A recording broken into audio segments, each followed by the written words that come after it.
سورۃ فاتحہ کی ایک عجیب مربوط تشریح۔ سورۃ فاتحہ واقعی عجیب ہے۔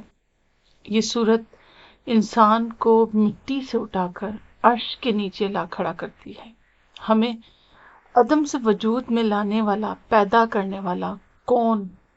اللہ، الحمدللہ۔ پھر ہمیں پالنے والا کون؟ رب العالمین، اللہ۔ دنیا میں ہمیں تھامنے اور چلانے والا کون؟ اللہ، الرحمن۔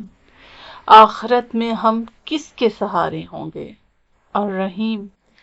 ہمیں دار دنیا سے آخرت منتقل کرنے والا اور وہاں ہمیں انصاف دینے والا مالک یوم الدین۔ جب ہماری پیدائش سے لے کر ہمیں اگلے جہاں لے جانے والا صرف اللہ، تو بس پھر ہم اسی کے بندے، اسی کے غلام۔ ایاک نعبد۔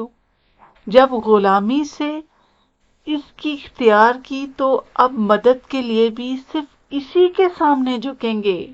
وَإِيَّاكَ نَسْتَعِينُ۔ مانگو، کیا مانگتے ہو؟